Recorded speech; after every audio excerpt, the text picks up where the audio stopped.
You will own nothing. What you will be happy.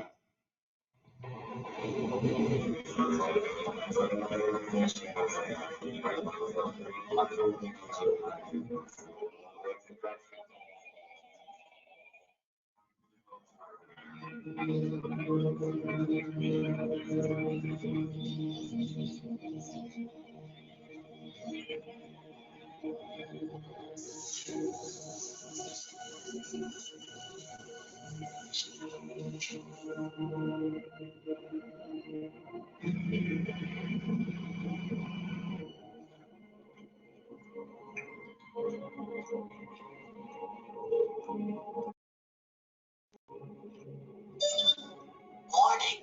Your weekly rental smart contract will automatically execute in 72 hours. Please ensure that your personal wallet is appropriately funded. Your scheduled Uber ride share will arrive in 10 minutes.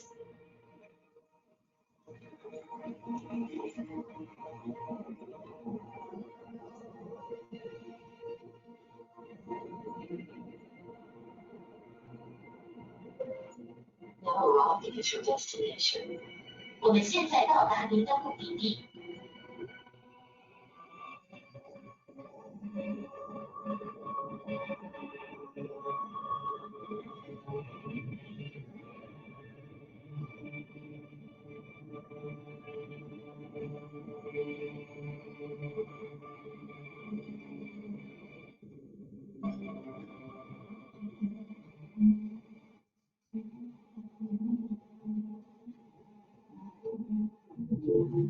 Good morning.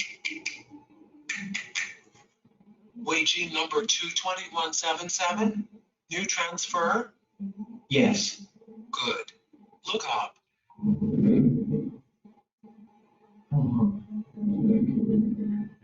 So what do you think of your new work pod? Pretty nice, right? Yeah. It's a bit cramped though. Oof. That's bad speed. I'll let you sort it out. See you at the mandatory chivalry roll call dance later today. Yikes. You have violated your employment smart contract. Replaying offending speech. It's a bit cramped though.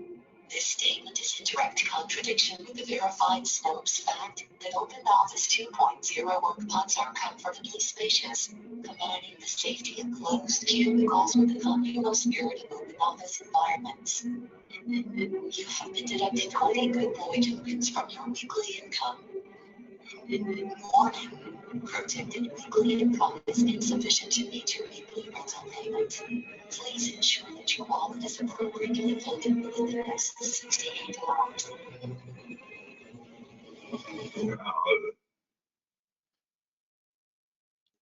Greetings, brothers and sisters from the four corners of the world.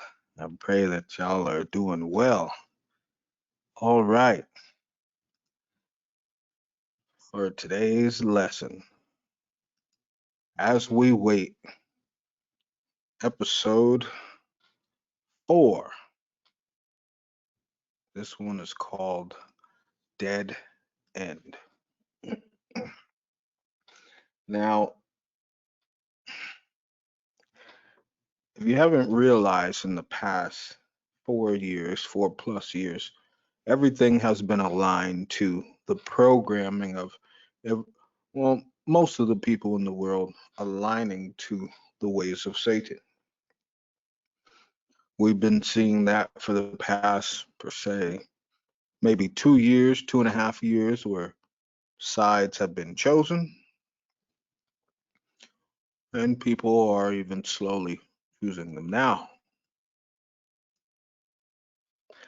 So this term, dead end, I want you to think of this, right? What does a dead end mean to you? Does it mean end of the road? Does it mean, well, maybe you just turn around? I want you to understand, I named this lesson particularly dead end because there is no more turning back. Okay. When you see a dead end, usually you get to turn around. Usually say, I made a wrong turn, or this doesn't seem right. But now, everyone will soon be, I guess you can say, everyone has to face their fears. Whether you were soft, whether you were weak, whether you were strong, whether you thought you might have been strong enough, well, everyone is about to find out. We have went through the first lockdowns. They brought the economy down. They destroyed the food. They spread unethical and satanic ideology around the world to the point where the world has divided. Africa and African nations, even though Africa is a name of a Roman ruler, but the continent, what people know as Africa, the nations are kicking out um, those who were placed as leaders. If they have any ties to European nations, you see the thing that people feared. Everyone talked about Russia, everyone talked about China, and the very thing that America, Babylon, fears is the world powers aligning to go against them. North Korea, Vietnam, Afghanistan, Saudi, Syria, Egypt, Iran, so forth and so forth, all siding with Russia and China, putting their differences aside for one common purpose: to overthrow a structure that has led to death and destruction for many people while others get rich. And then the rest get poor. And then you always have those individuals who really think they're doing good, but you came to reality in 2020, didn't you? Everyone came to reality. Well, you thought you were doing good, thought you were a good citizen. Maybe you paid your taxes, maybe you didn't get any tickets, or you know, you paid your mortgage or your rent on time. Then you were smacked in the face with reality. Everyone was. Didn't matter what you thought. And Satan took the rug from underneath people's feet and said, just in case you thought you were in charge, I'm in charge. I want you to think about that. So, what does a dead end truly mean? I want you to know the Most High is heaven, the Most High is new earth, new heaven and earth at that. But the dead end is where we must face our fear. We must face that the devil is coming. We must face that the devil has prepared. We must face that the devil is telling us everything we need to know. We must face our fears now, or we will be devoured. The dead end is on both sides of the road, front and back, left and right. The only way is through. So, to start off with my first scripture, Deuteronomy 30 and 19. And I read this as a minister because,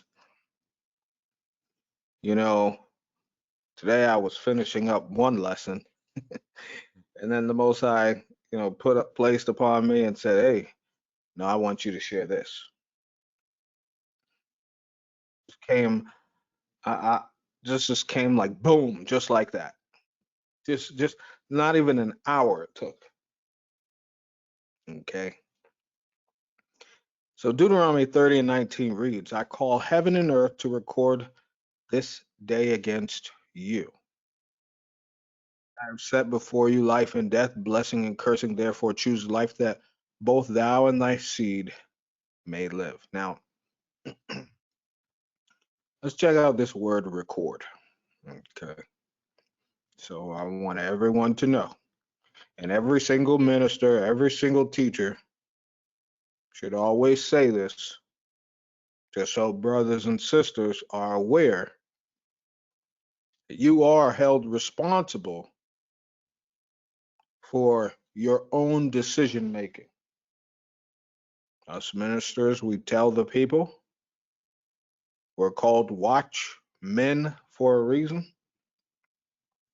In fact, reading the new books of remembrance, it explains clearly what a watchman is. It's someone who literally watches for every single sign of Christ. Literally, that's all they do is watch. And they have to be in tuned and perfectly versed in scripture. Wasn't just because you felt like you are a watchman or you can recognize the signs. Just because you can recognize doesn't make you a watchman. But a watchman was to say, brothers, sisters, this is it. Or they would say, hey, brothers and sisters, prepare, because soon there won't be a time. In the previous lesson of CERN, I showed you that Baruch said, strive and prepare so that you may possess the kingdom and not be possessed. Right? But record. It says, well, presently remaineth required, okay, process of time. And I'll even bring it into the old term.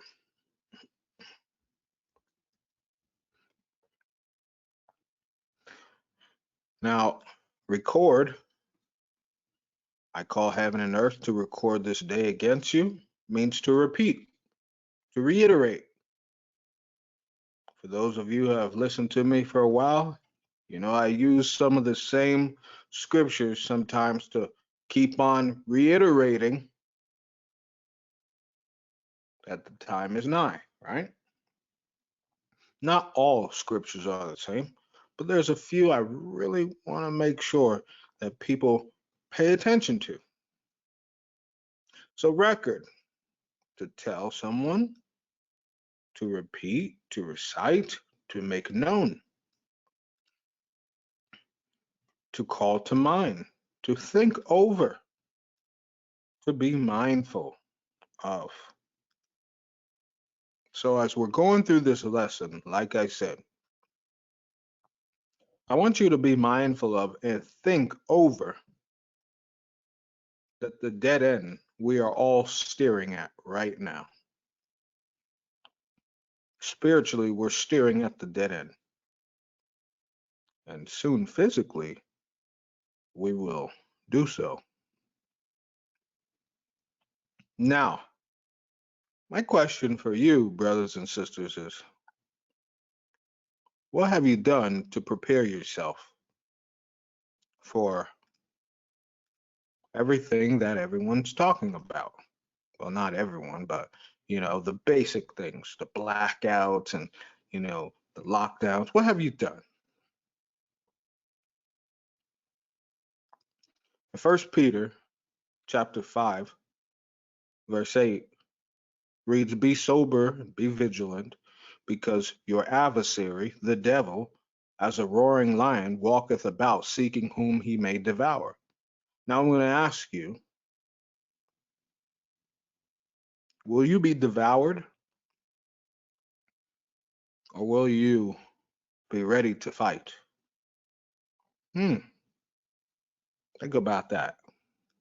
Will you have the whole armor of God on? Because don't now, if you answered, "Well, I'm going to put it on then you've already lost. If you don't have the full armor of the Most High on, you've already lost. I don't know what to say. Yeah, and I'm referring to especially those who have been in the truth and serving or trying to serve the Most High for at least 3 months. Come on now. What are you doing? Now let's look at this word sober. Now sober, Most High says, be sober, moderate in desires or actions, temperate, restrained. Now you think of the term of strong drink, but sober means to not be overcome by emotions. That's why you have ministers and teachers like myself, there's a few out there as well, who are trying to prepare you to be calm. And you may say, how can you be calm when the devil's looking right at you?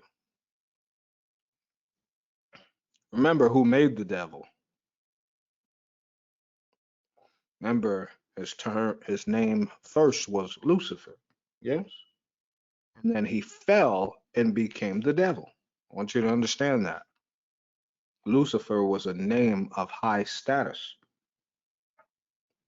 That serpent, that old serpent, Satan, the devil, came when he fell. His name was changed based on his actions.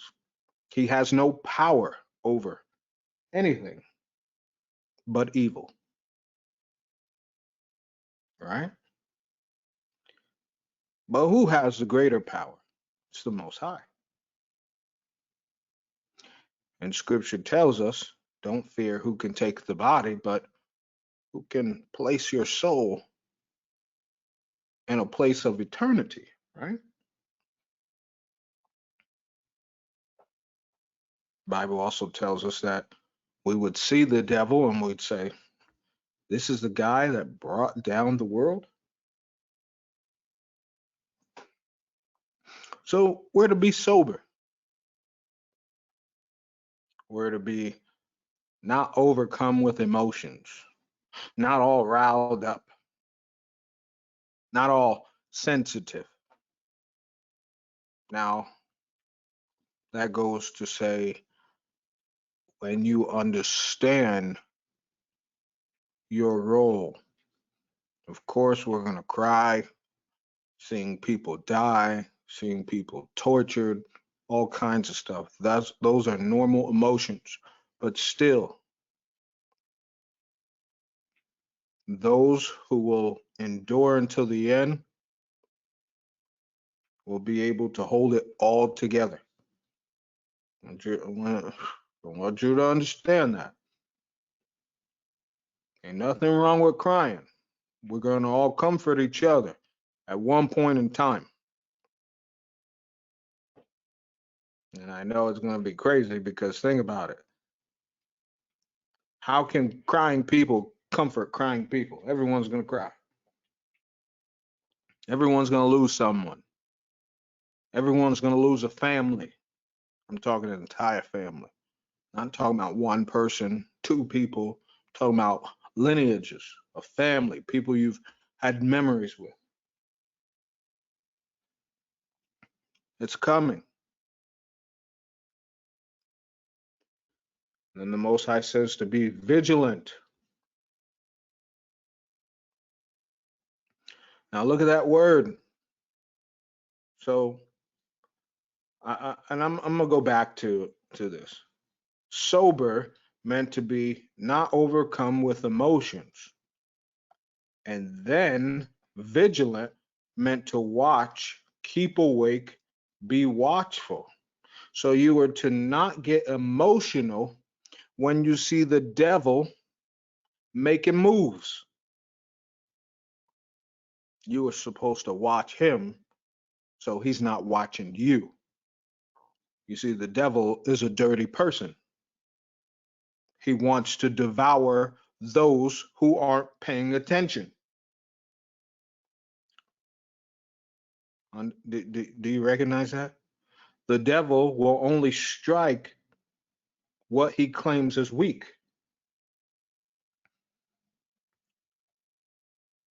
And who's weak? Someone who's nonchalant or someone who is aware and paying close attention? The one who's nonchalant, right? So I call heaven and earth to you, heaven and earth to witness against you. Record this day. I, Minister Yeshab, have told you to be sober, be of calm nature. Be of calm nature. Yes, all the lessons that you ever watched in your life, all the scriptures that you've read, everything was supposed to prepare you, brothers and sisters, to endure until the end, physically, mentally, emotionally, and spiritually. Now, let's look at this word roaring.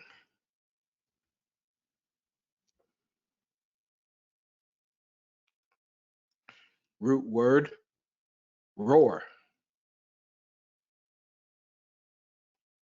Shout out, cry out with a full continued sound.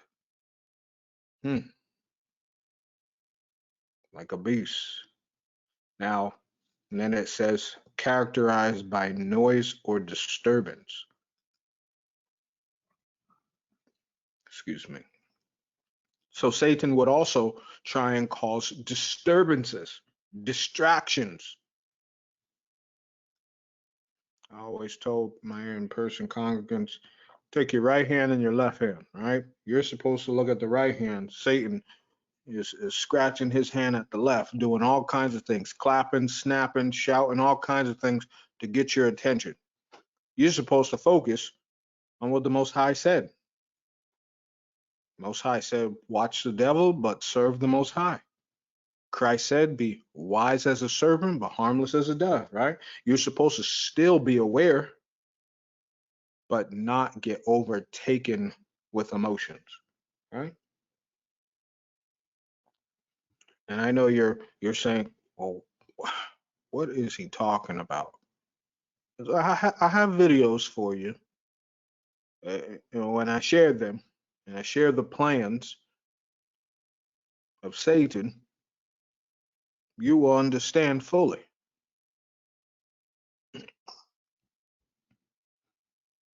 Now, so it's important to pay attention. Now, look at the word devour.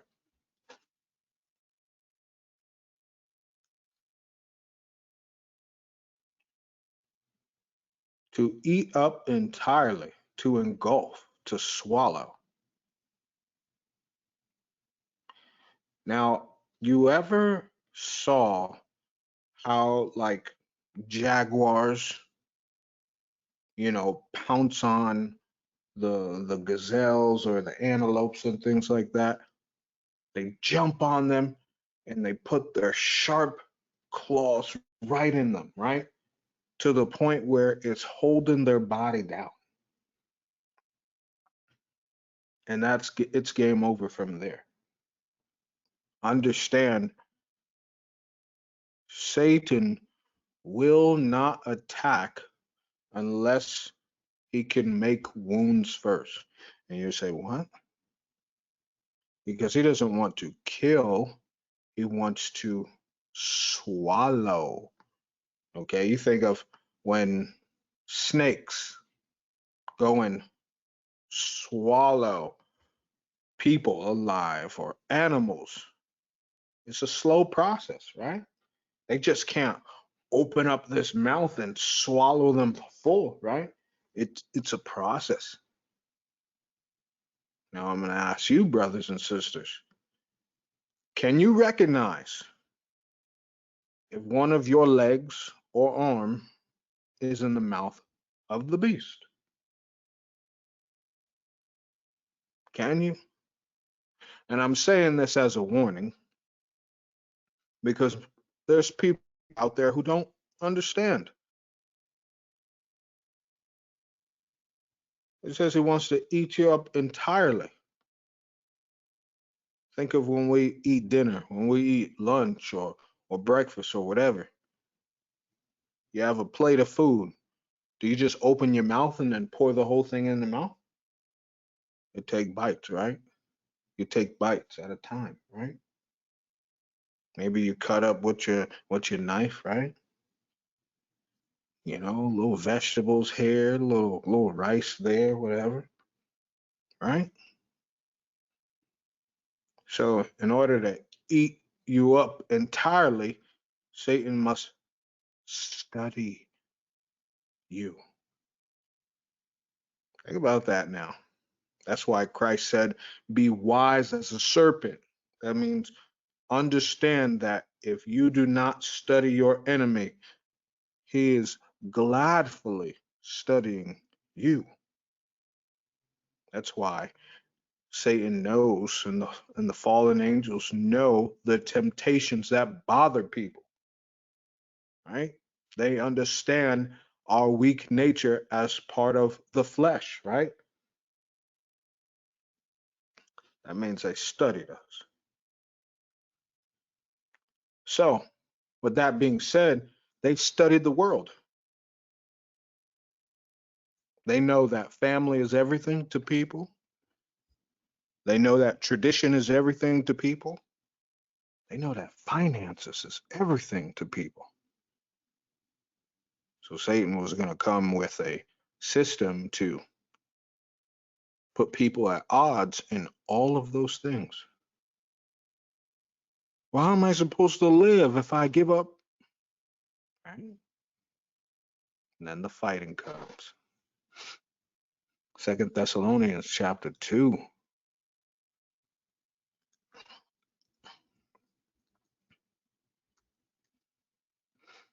Right? Yeah, I'll see. And that was a typo. I apologize. 2 Thessalonians chapter 2, verse 1 through 3. You'll hear me say Yeshua was to save your. Okay.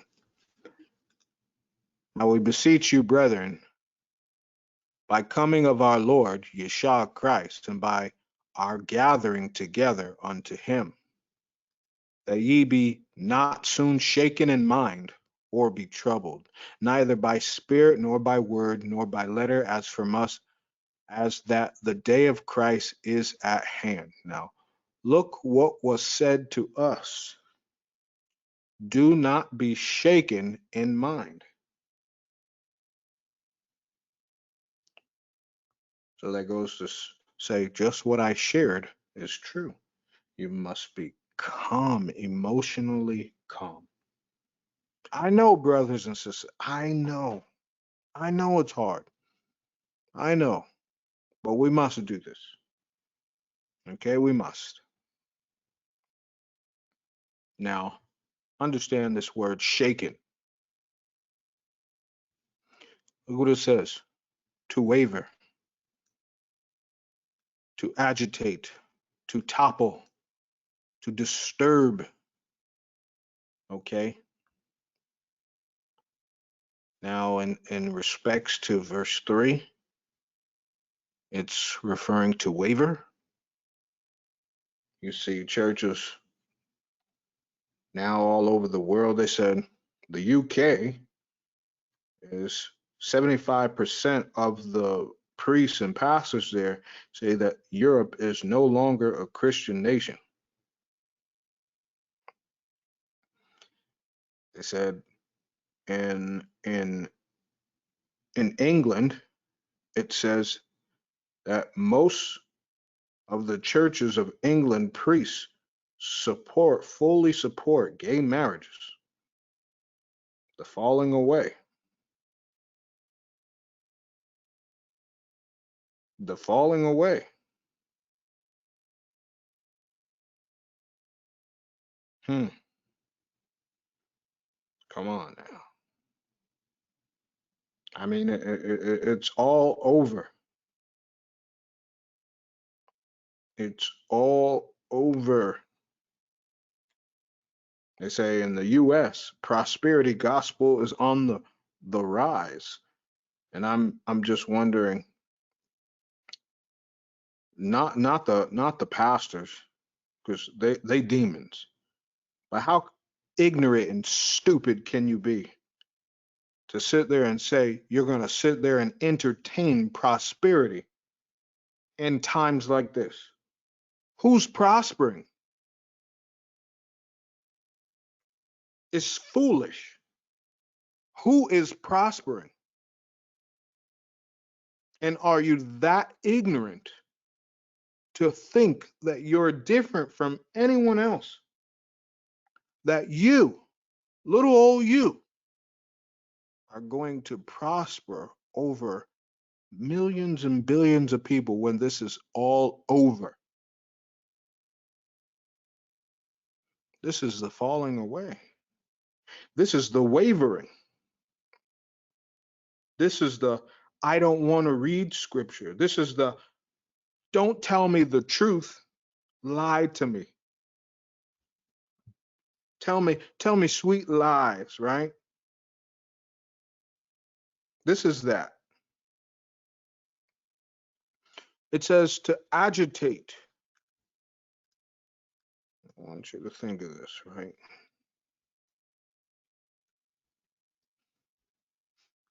Agitate, to disturb, to put in constant or violent motion, drive onward, impel, set in motion, drive, incite to action, steer up. That means get a reaction from you. Come on. Come on now. And I'm seeing people in Babylon talking about, man, the people who are gonna die, the first people who's gonna die in all of this, the first people who are gonna die in all of this, all over the world, is the people who think they can vote for a change. These will be the first people to die. You know what? They sitting up there, I'm seeing people talking about in the news, oh, Trump 2024, and I'm just like, you do know he's a billionaire, right? Right? You do know he's in the same category as old Joe Baby Boo Biden over there. You know he's in the same category. Who Operation Warp Speed? Didn't y'all have that in Babylon? Who signed that law? Donald Trump. To get your vaccines as fast as possible. That was Donald Trump. I mean, these people are disturbed. They're out of their mind. Thinking, do you not see there's coups everywhere in the world? Right? Now, I'm not supporting it, but what I'm saying is these are signs. And my thing is like this, right? Let's entertain those people who like Trump 2024, right? Okay. And then what? What, 2030 is just gonna disappear because he's a man, listen. I think Trump is their god. That's what I think. Prove me wrong. I don't want to be around anyone who sits there and says, "Oh, we're going to do this," but then it's completely contradicting the prophecy of Christ and his words. Like, are you looking for Trump to be president, or are you looking for Christ to come back? Which one? Right? So we were we were commanded not to be disturbed in mind, not to be troubled, neither by spirit, nor by word, nor by letter, as from us, which is the apostles. As the day of Christ is at hand, let no man deceive you by any means, for that day shall not come, meaning the day of Christ's return, except there come a falling away first, and that man of sin be revealed, the son of perdition. Hmm. Hmm. You think it, right? The son of perdition. Now, let's take you on a journey. The falling away. Then you go into Revelations, right? We're going to go to Revelations 11 on down. It says, I beheld another beast coming up out of the earth, and he had two horns like a lamb, and he spake as a dragon, and he exerciseth all the power of the first beast before him, and caused the earth and them which dwell therein to worship the first beast, whose deadly wound was healed. And he goeth and he doeth great wonders, so that he maketh fire come down from heaven on the earth in the sight of men. Now, remember, I read this, Revelation 13 and 13. He make fire come down from heaven. Remember that. And deceiveth them that dwell on the earth by means of those miracles. Remember that. So there's going to be someone who's, and y'all, some people actually think it's a beast. Have mercy. Okay. But there will, and I'm going to prove to you that it's not. Okay. But it says the means of those miracles which he had power to do in the sight of the beast, saying to them that dwell upon the earth, that dwell on the earth, that they should make an image to the beast which had the wound by a sword and did live. And he had power to give life unto the image of the beast, and the image of the beast should both speak and cause that as many as would not worship the image of the beast should be killed. And he causeth all, both small and great, rich and poor, free and bond, to receive a mark in their right hand or in their foreheads, that no man might buy or sell, save, which means except, he that had the mark or the name of the beast or the number of his name.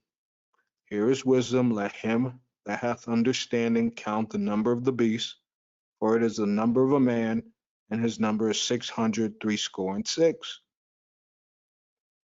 Now, what part don't you get for those who are so intertwined with voting and politicians? And what part don't you get where it says he causeth all? That means, now let's check this word out, causeth. I'll look it up in two ways as well. To make or do, to appoint, to cause, to commit, to continue, to deal, to execute, to fulfill, to hold,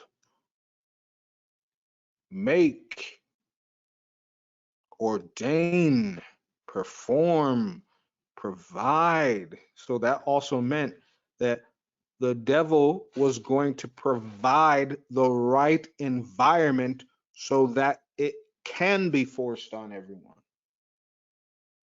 You have to understand that. That's why all the money in the world couldn't help you. They sat there and said a great reset. You should have said, oh my goodness. Oh my goodness. Great reset means we reset the money, we reset the standard, we reset everything. Now, there's two types of resetting happening. Ecclesiasticus 33, 14 and 15. Look upon all the works of the Most High, 2 and 2, one against the other. So the earth is being reset, okay, for Christ's coming. That's why it's on fire. That's why it's flooding. That's why everything bad that's happening is happening. That's why the powers who are in charge, the powers of darkness, they don't care about the signs. They care about the standard of the money. You tracking so far?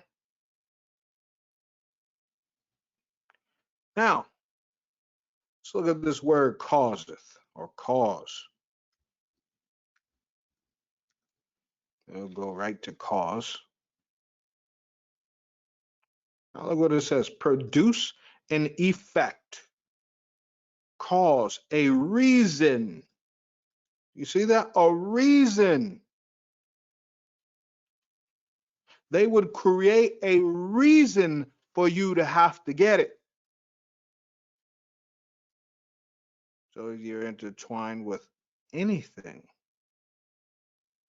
if you can't live without anything in this world, you will get it.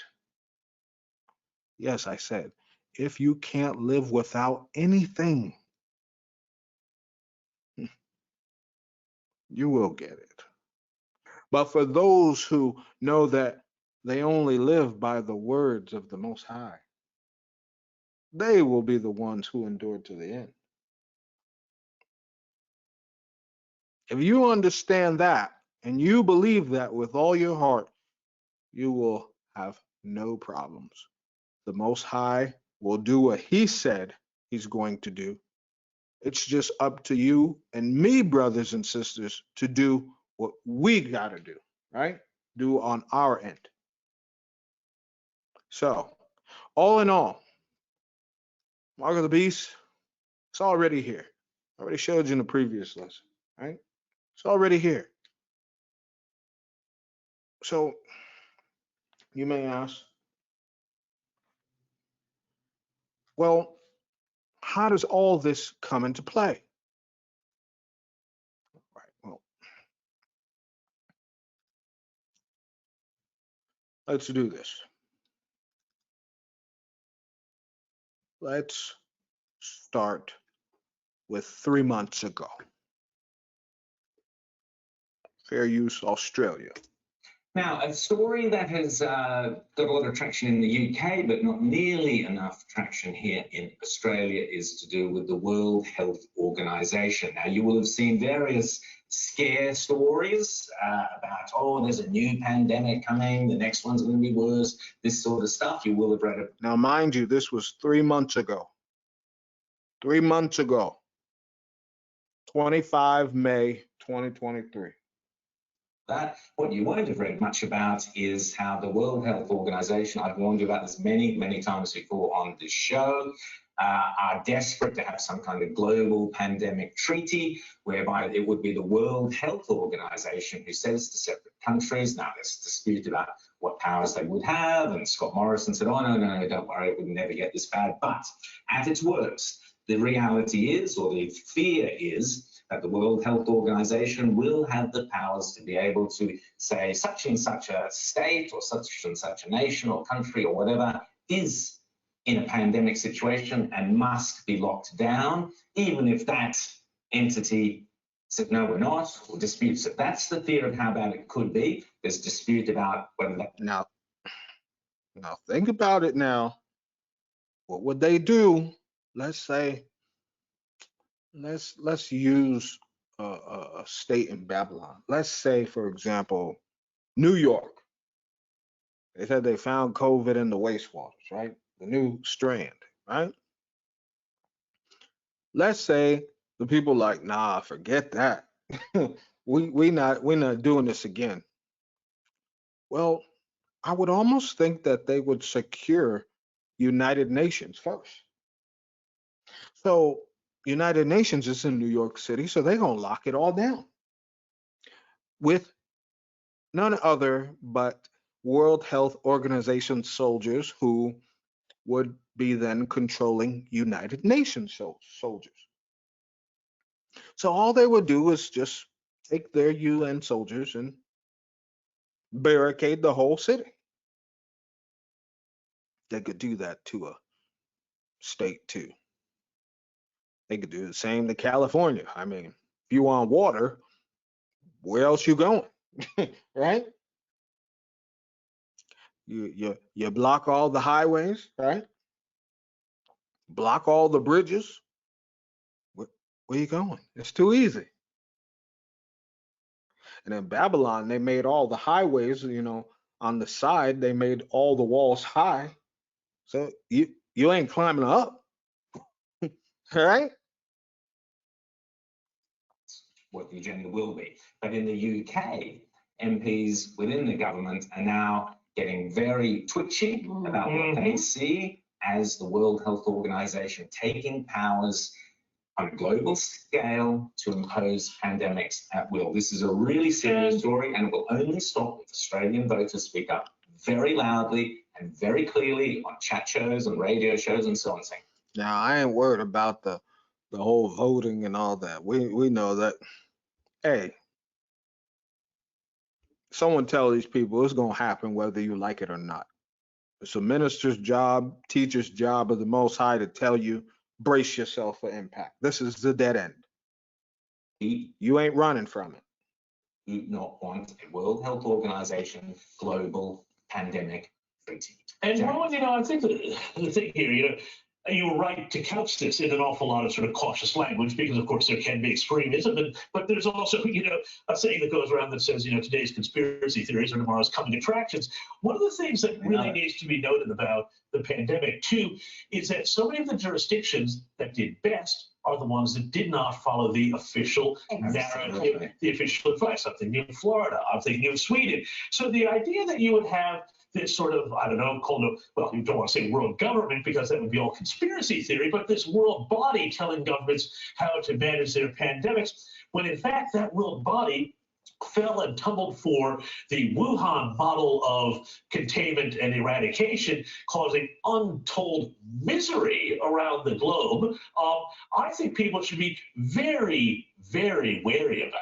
Absolutely, and remember they started off by repeating the Beijing propaganda that this wasn't even going to be transmittable between people, and that was the first untruth that they came out with, and then from then was just this CCP model of lockdowns will cure you of this virus. We're going to eradicate a virus, which we knew from day one almost was going to be endemic. So it was completely false. But I do challenge both of you on the notion that Australians will fight against this and Australians don't. I didn't say that. I didn't say that. I'm saying they should fight against it. Because as we saw, this was very confronting for me. This was seeing the country and people, as I never imagined I would, absolutely embracing these illiberal, cruel policies, whether it was playground bans, IVF bans, bans on seeing your dying family members, curfews, every insane bit of overreach had enormous public support. Now, I know, particularly in Victoria, but there's also everywhere across the country it had that enormous support. It didn't matter how irrational it was, how cruel it was, the majority wanted it and cheered it on. So now remember, I shared in the previous lesson of CERN, I shared that Baruch said it's a merciless time, right? The times that we're about to face is merciless. It doesn't care about elderly. It doesn't care about children. It doesn't care about the unborn. It's coming. Remember that? Hey, I wonder whether there No, you're right to raise a question, and that's why we need to point out, it's our job to point out how threatening and dangerous this is. We'll be talking to Dr. Asim Malhotra later in the show.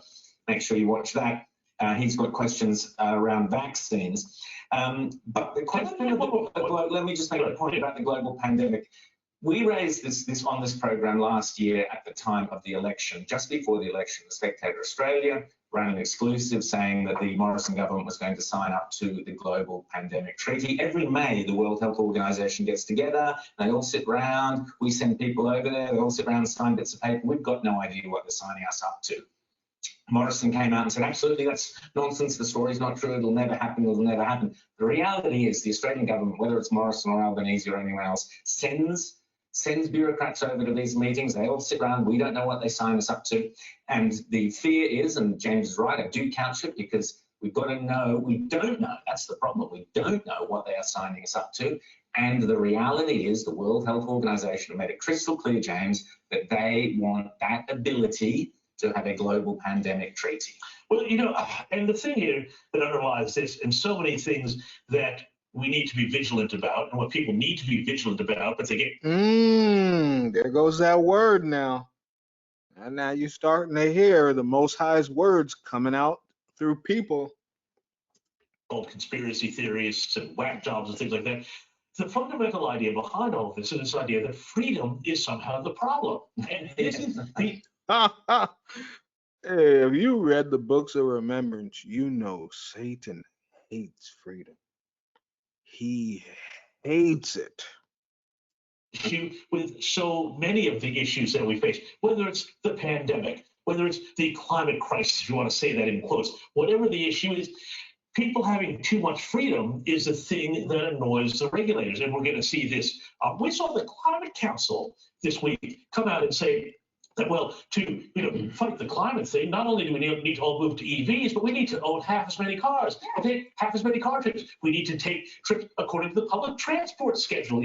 We see this on level after level after level, and this is what people need to be really vigilant about. It is not freedom that is the problem. It is always the people who want to take your freedom away. And we're now in a world where really it's not left versus right, it's authoritarianism versus freedom, as James says, or there it is. The greater good versus freedom of the individual to make their own choices. And what we saw during COVID, which is what... Hey, so help me, brothers and sisters, if you've read the books of remembrance, this is like a playbook. And I mentioned it as well in the New Heaven and New Earth lessons, didn't I? In the Great Sevenings, right? Where Satan and the fallen hates that the Most High gave us free choice, and he hates that the Most High originally instilled that we should have the gift of life to enjoy family and friends and gathering together. He hates it. He hates it. And what was the first thing they told you? Social distance. Because Satan cannot devour 5 people all at once, but he can certainly devour 1 at once. Right? You better start being vigilant. We must have a royal commission, as Rita was saying, to find out what actually happened during COVID. We must have that royal commission into what actually happened and what did happen to our freedoms and at what cost they came. Now that was 3 months ago. I wonder what it sounds like last month. Let's see. Fair use. The attempted power grab described by Bachman involves the World Health Organization, or WHO. Through a series of 307 amendments and a global pandemic treaty, the WHO 307 laws seeks to gain authority over health decisions of UN member nations that could affect the rest of the world. So remember what I told you, World Health Organization controlling nations that are under the United Nations, which means they would use the United Nations military to... Come on now. And we know how wonderful the UN is, right? Decisions of UN member nations that could affect the rest of the world in the case of something like another COVID pandemic. Then they would be empowered to tell us in America, we have to lock down. We have to shut down. We have to close our churches. We have to close our schools. We're forced, mandated to take a vaccine, whether we want to or not. We're forced to mask. We're forced to whatever it is that they tell us that we have to do. We have never before in history, in 5,000 years of recorded human history, we've never seen this level of authority given to an international global body. Those supporting this authority for the WHO, such as top advisor Dr. Abdullah Asiri, say it's necessary to protect the world's population, even if it means restricting some of their liberties. Listen up, listen up. However, requires different level of legal mandates, such as the pandemic treaty, to navigate through a particular pandemic, should one occur, and it will. Wait, what? He said, should one occur, and what? And Pandemic, should one occur, and it will. it will happen. It will happen. Trump ain't your safe. I'm laughing at those people think they can vote something away. It will happen. You have to understand this. This is not the only Nephilim that has said this, because I'm calling all these people Nephilim. You can't sit there and look at people with a straight face, knowing that what you're going to do is going to kill people and think that they're human.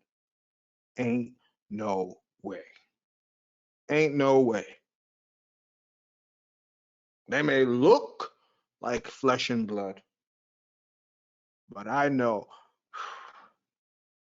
Listen. These people is on another level of evil. These are beings that are on another level of evil. So when they say these things, do understand that this is the Most High making them say it for our admonition, for our caution, our warning, in case you may have wavered back and forth like, oh no, it's not gonna happen, or no, everything will be all right. The Most High is making these beings say it. Because think about this. Why say it now? Why you ain't tell us about all the other stuff, right? Why is this needs so much attention, right? Prioritizing actions that may restrict individual liberties, Restrict individual liberties. mandating and sharing of information. Mandating and sharing it, that just means they're going to take off every single biblical channel on every platform, scrubbed, gone. Watch. And the Most High said, he said, sharing of information, knowledge, and resources. They don't want people to know to eat oranges for vitamins. They don't want people to get, the greens for the vitamin. This is devilish. All right. This is not normal. So while you was thinking that, oh, everyone had been freed from the lockdowns, a year or two ago, you're supposed to be storing up as much knowledge as you can. Man, I just got the books of remembrance like a week or two ago, right? Chapter 9 already. Man, I'm not playing. Do you understand? I said, Most High, I prayed and I fasted before I got the book. I said, all right, Most High, give me a date when I should finish by October. So I knew something was going to happen this winter, that the Most High wanted me to read that entire book to share with people the message of what was important. And you were supposed to be doing the same thing, making sure you get your health together. Man, I told people to get their health together. Go and walk, go on a treadmill, man, do 40 squats, do some push-ups. That don't cost you nothing. Do something, do wall push-ups, do something, because you don't want to regret it. You don't want to regret it, because we ain't coming out of a lockdown after this. The world is not coming out of a lockdown. What's going to happen is complete persecution. I will share with you. Knowledge and resources and pandemic control efforts are all necessary during a pandemic. Let us seize this opportunity to foster international collaboration, ensure global health security, and protect the lives and the well-being of all people. Man, someone go slap this demon. They all sound the same. Look at her smile. Yeah. That's a demon. Don't tell me that these are human beings. These are demons in flesh. I don't care what no one says. I don't care. Because there's like, you see atheists, that's a certain evil. Wiccans is a certain evil. Satanists is a certain evil. But then, okay, you making plans to destroy everything of the Most High. That's the top evil. That's the top-notch evil that brought the flood upon the earth.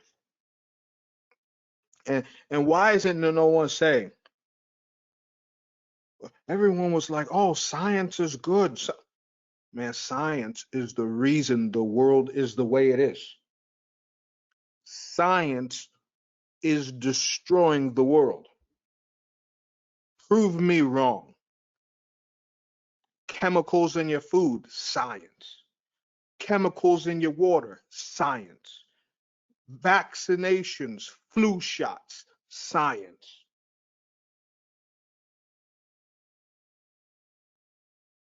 Chemicals in the soil, science. Chemicals in your clothes, science. Forever chemicals, science. Chemicals in the dentist's office, science. You can't get away from this.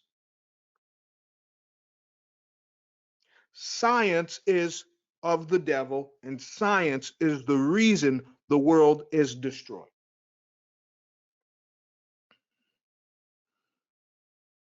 Come on. Come on.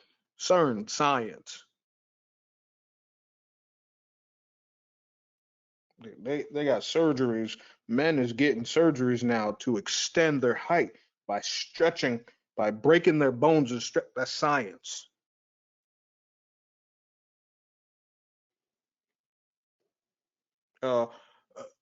Injecting stem cells in your body to reap science. Whoever said science was good, science is evil. Science is evil. Show me one thing science was good for the world. And don't be like, oh, photosynthesis. Man, I don't need to know that. All I need to know is the Most High shines his beautiful sunlight on the flowers. You put a little water and it grows. That's it. No one cares about what you think of how it grows. All I just need to know is if I do right, the Most High is going to let it grow. That's it. But science is the devil's religion. Beyond boundaries. Bachman sees little to no opposition from nation's top leaders in handing over this power starting next year. starting 2024. And you talking about Trump 2024. In Babylon, they talk about Trump. You idiot. The whole world gonna face this again. Mark my words, very soon. Watch. Just watch. I think all the nations fully understand what these implications are. Oh, they do. So we have very little time. And top backers of this United Nations move do say speed is of the essence. Huh? Speed is of the essence. Stress, from our perspective, the quicker we can come together, the sooner we will all be safe. The quicker we can come together, the quicker we can kill everyone. Just tell us how it is. The quicker we can come together, the quicker we can destroy people from turning to God so that when Christ comes back, they can be saved. We got to move with urgency. We can't let this opportunity go. The world is in sin. We need people not to repent. Let's move quick. But guess what? Why do you think the days is going by so fast? You sitting up there thinking you got time. You ain't got no time. You ain't got no time. What time? Every day feels like half a day now. You start from the first day, end up in the fifth day, like, I don't even remember the first 3 days. What time? But you see, they want to move fast, and so does the Most High. Remember, time is not moving fast because of them. Time is moving fast because the Most High knows that if they had all the time they want, game over for everyone. If they had it the way they want, the people in this room would be the only ones on the earth. Prove me wrong. If they had what they want, it would be all these people and their immediate families on the earth, and that's it. Know that the challenges we face won't be solved by a few leaders or a few countries, but by the world coming together and fighting for what's right. Some in Congress oppose this move to further empower the WHO. They propose legislation that would deem it a treaty. A treaty would require Senate approval. Bachmann, however, claims the White House is trying an end run around these lawmakers. The Biden administration doesn't plan to bring this treaty back to the U.S. Senate because they're using a subterfuge. They're calling it not a treaty, they're calling it an accord. And they're saying, this isn't a treaty, this is just an accord, we can do this, we don't need the involvement of the U.S. government. But once you give government and power away, it's very hard to get it back. The former Congresswoman points out the Bible warns world-dominating power will bring trouble. When you look at what the Bible says and the convergence of events that we are seeing across the world right now and what the prophets from the Bible have said, we need to really pay attention to what's going on, because this is the creation of a platform for global government. There it is. According to the Bible, things that are not good come out of a global government. Supporters of the I'm gonna need her to stop being afraid and just say it. It's coming, right? World Health Organization and this planned accord say critics like Bachmann worry too much. The nations won't really lose sovereignty. It remains to be seen, though, just how powerful the WHO will become if these new emergency powers are granted and another pandemic hits. Paul Strand, CBN News, Jerusalem. Well, my, oh my. That ain't. They talking about power grab. Now, look what I found today. I can't tell you when this was, but I got the websites. So this is in 4 parts. Check this out. Fair use. EU. We're undergoing a soft coup, and the idea is to create a whole new set of laws and ignore the existing human rights laws and other laws under the pretext of pandemic preparedness and the biosecurity agenda. Boom. She said it, not me. Okay.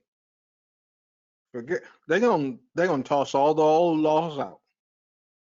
Hey, you want to kill people? Go right ahead. That's what we want anyway. Purge yourselves. We're gonna turn the lights off. We're gonna take the money.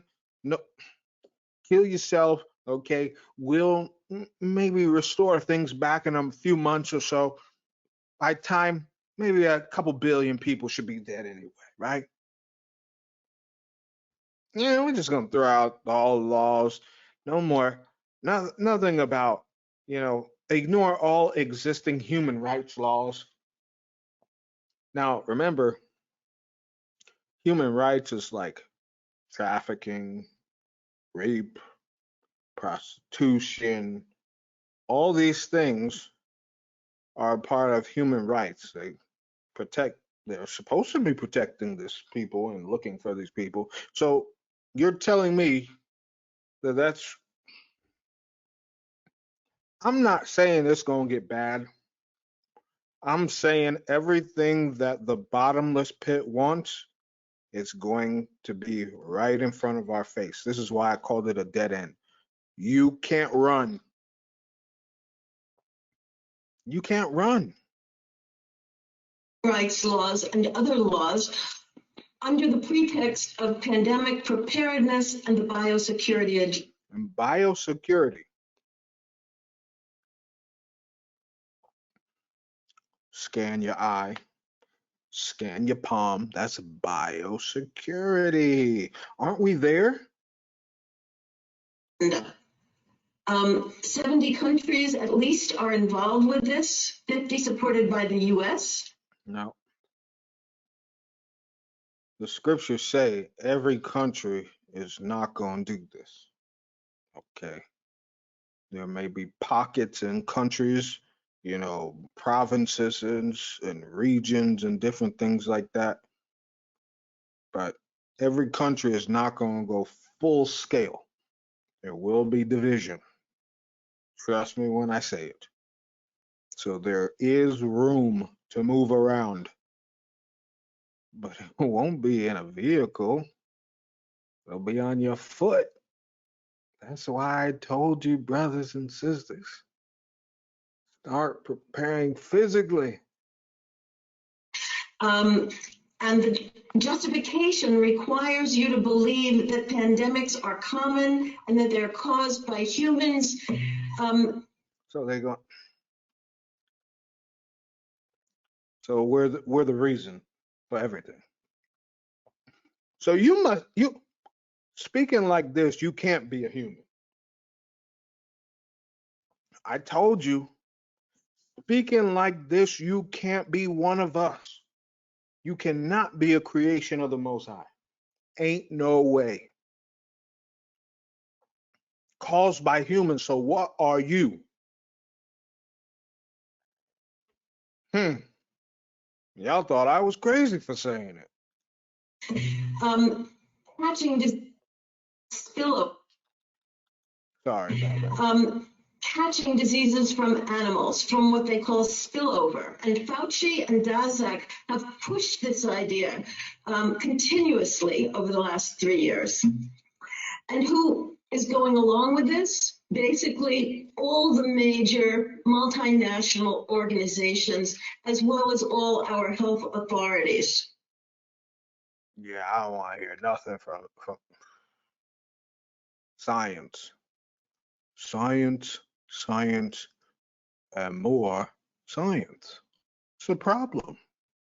The WHO is developing through all its nations, but with the WHO director in the United States in charge, a pandemic treaty and amendments to the existing international health regulations that will remove the human rights protections currently embedded in the IHRs. Wait, what? Remove human rights protect?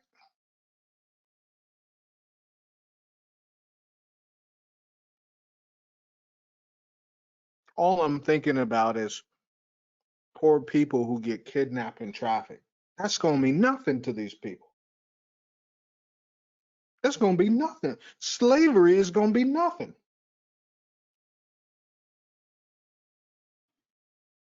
Taking people and prostituting them, drugging them up, and that's going to mean nothing. These is not humans, brothers and sisters. These are the rulers of darkness before our eyes. Protections currently embedded in the IHRs will enforce surveillance, censorship, get rid of freedom of speech. Say what? Why you think they got drones in the sky? Why you think they let the common person buy a drone now, right? You can go buy a drone at your everyday store. If you're in those big countries, Europe and China and the US, Dubai, Saudi, you can buy yourself a drone in the store. Just surveil everyone, right? Who cares about privacy? So they done made it cool now. Censorship, fact check this, fact check that, and then all the idiots always, well, that's not fact check. And then they're gonna fact check stuff like this and say, well, our fact checkers look, and that's not entirely true. Man, shut up. I don't want to hear that stupidness. Because fact checking didn't start until this started, which means you knew we was going to expose the truth. You just want to block everything. You hate freedom. Will enforce surveillance, censorship, get rid of freedom of speech, require governments to censor and only push a single narrative. Also, we will be subject, if they can make this work, to vaccines developed in 100 days. 100 days. Which the organization CEPI is planning to do. And one of the people who founded CEPI was Jeremy Farrar, who is now the chief scientist at the WHO, to bring this forward. Excuse me. Y'all see where this is going? This ain't going nowhere good, is it? Other things that amendments do is to bind the state so they are no longer recommendations, but enforceable edicts.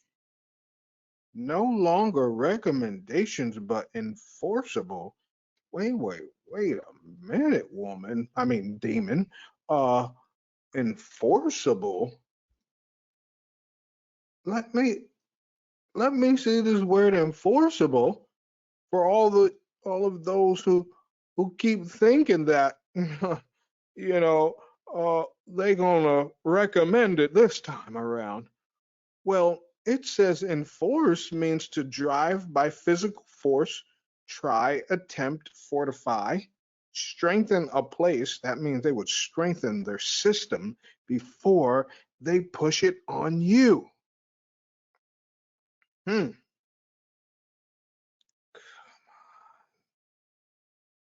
Come on. It says compel obedience to a law. Right? A law. You know Satan's gonna come with it. It's gonna be law. This is what this demon's telling you. It's gonna be law. We looking at the dead end. There's nowhere to go. This is it. When this rolls out, it's finished. Provide a liability shield, get rid of intellectual property rights. Give me your car. Give me your house, your business. Give me your bank account. Remember Ministry Shop told you. You will own nothing. And if they could have it their way, they would take the shirt off your back. You think this is a game, huh? Rid of intellectual property rights, move supplies from one country to another, enforce digital passports. Oh my word. We already there, aren't we? I mean, at this point, if you smart, and I know we all smart, at this point, you just like, all right, when is it popping off? I mean, everything is already set up. And the Director General of WHO can demand that a pandemic or a potential pandemic exists. He can just declare it with no standards, and then countries around the world will have to obey. Got him. There it is. There it is. Also, the WHO will tell you what drugs you can and can't use in your nation once a pandemic is declared. Imagine them saying for diabetics and people, well, no, well, we don't think you should take insulin. Dead there. All them people dead. Oh man, there's gonna be carnage. The body's gonna drop. I'm telling you, you better prepare. One Health is another part of this. One Health is a concept that was created to enable the WHO with these documents to take over jurisdiction of everything in the world.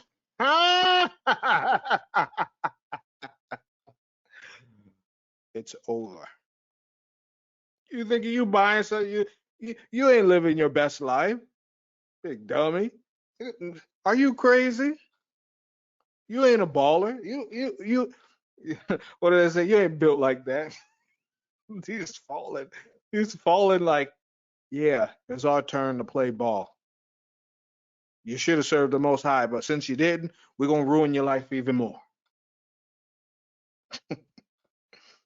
By saying that climate change, animals, plants, water systems, ecosystems are all central to health. They're gonna kill all the animals.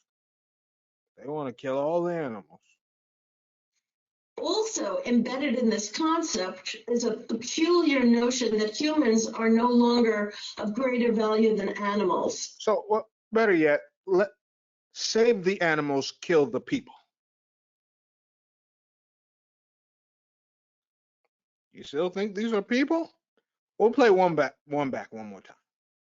One Health is another part of this.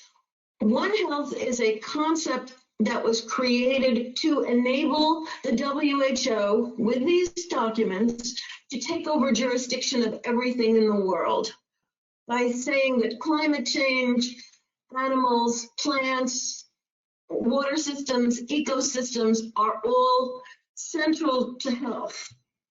Also embedded in this concept is a peculiar notion that humans are no longer of greater value than animals. Didn't Baruch say it's gonna be merciless? You worry about a degree. You worry about an extra job. You worry about a promotion. You worry about, there's some people still out there worry about finding a significant other. Are you stupid? I'm sorry. That shit passed about 4 years ago. It's over. I'm sorry. I'm gonna show you in the Bible too, but it's gone. Now, there's one part I want you to hear again. One Health is another part of this. One Health is a concept that was created to enable the WHO with. So One Health. What in the world is One Health? Oh, this is One Health, huh? One Health. I found it. Look at that.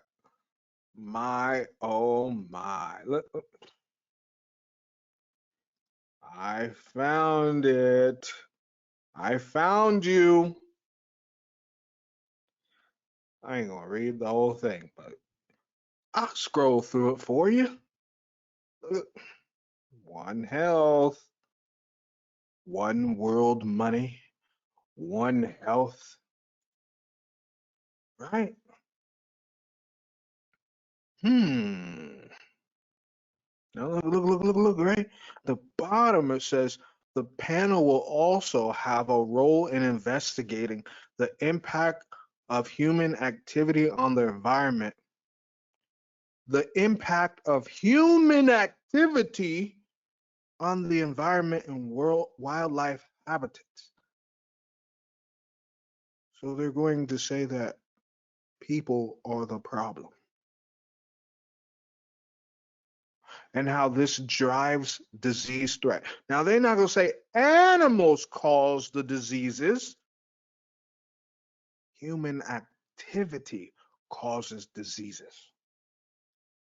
Breathing, being born, causes this. Critical areas include food production and distribution. Is that why all the food is gone all over the place in the world? Urbanization, infrastructure development, international travel and trade activities that lead to biodiversity loss and climate change, and those that put increased pressure on natural resource bases. Those that put increased pressure on natural resource base. Water, air, trees, wood, grass, vegetables, never mind. Never mind. Now, let's take a different level. I mean, this is from the UK, and all places are into this. This is the 2nd of June this year.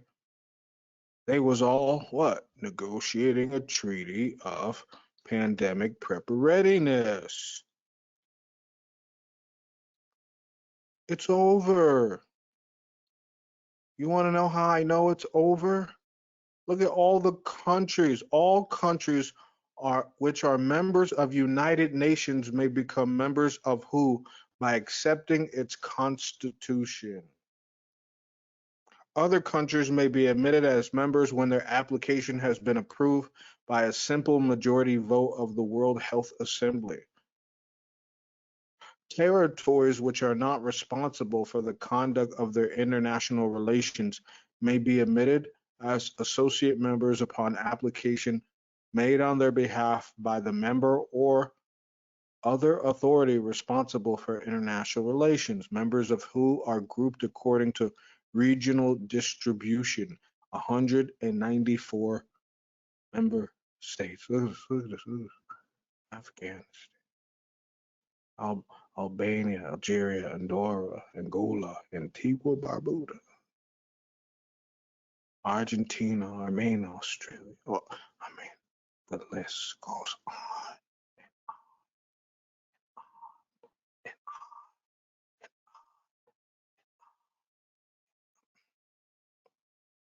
It just goes on and on and on and on and on and on and on.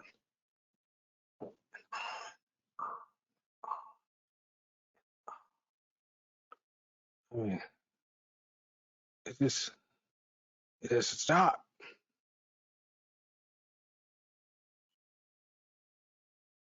I mean, come on. Look at that. Look. You thought this wasn't it's happening. Say it with me. This is happening. Whether you like it or not, it's happening. Okay. They was putting the framework together for their prep readiness and their response, how they're gonna sell it. I even do. This is 18 March 2021. Right? All the things that they said, oh, look at that. Epidemiology, surveillance. We got to make sure come on, right? Infodemic. They knew misinformation, right? Oh, you really believed in fact check, didn't you? No. That was the beginning of what? Famine of the word. Remember, what is word? Christ is the word, right? And what is Christ? Christ is the truth. So it meant the famine of truth. The famine of truth. Everything that leads to truth. Now look at this. Second meeting of the working group on amendments to the international health regulations. 2005. Wait a minute. Wait. 18 years ago.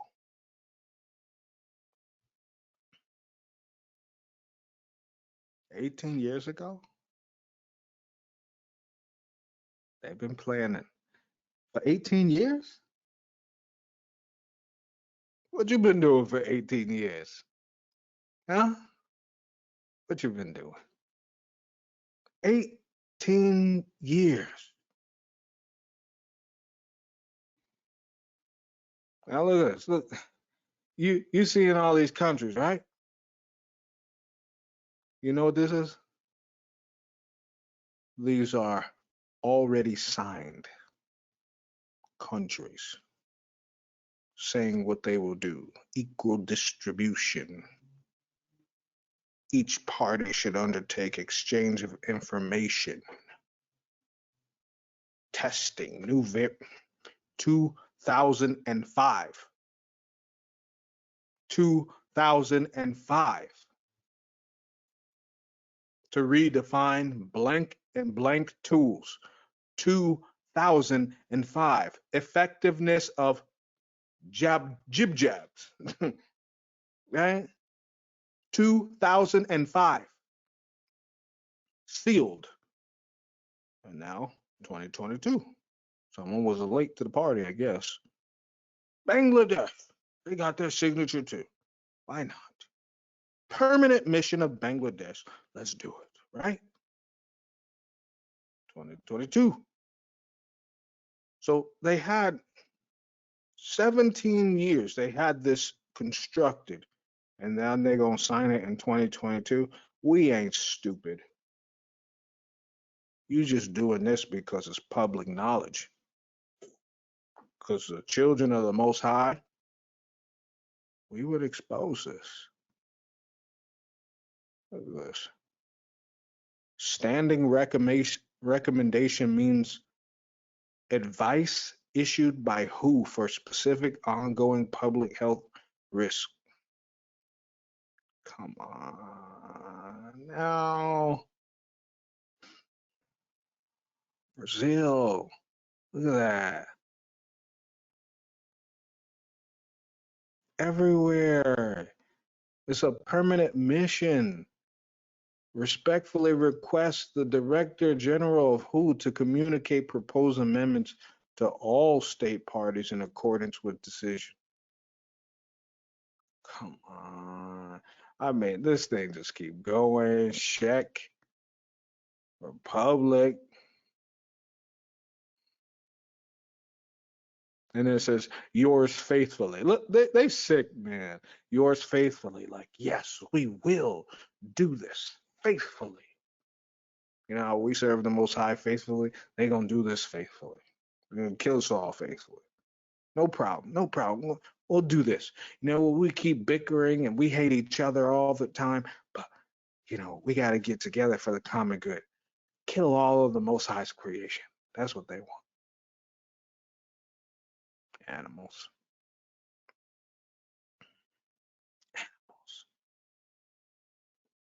Animals. Animals. I mean, this is deep stuff. Now you notice that everything became a permanent mission to the United Nations. Everything. Look at that digital health document, everything.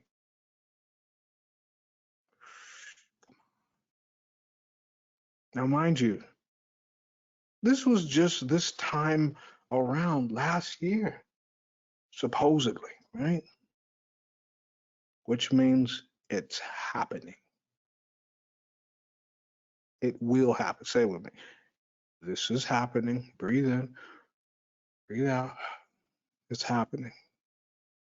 Now say it with me. Whether I like it or not, it's happening. Say it. Whether you like it or not, whether you prepared or not. Remember that song years ago from Lauryn Hill? Ready or not, here I come. Right? You can't hide. I mean, that song was a little creepy in itself once you listen to the lyrics. Ready or not, here I come. You can't hide. I'm gonna find you. It's a little creepy, ain't it? Never mind. Let's go to the apocalypse of Elijah. One moment.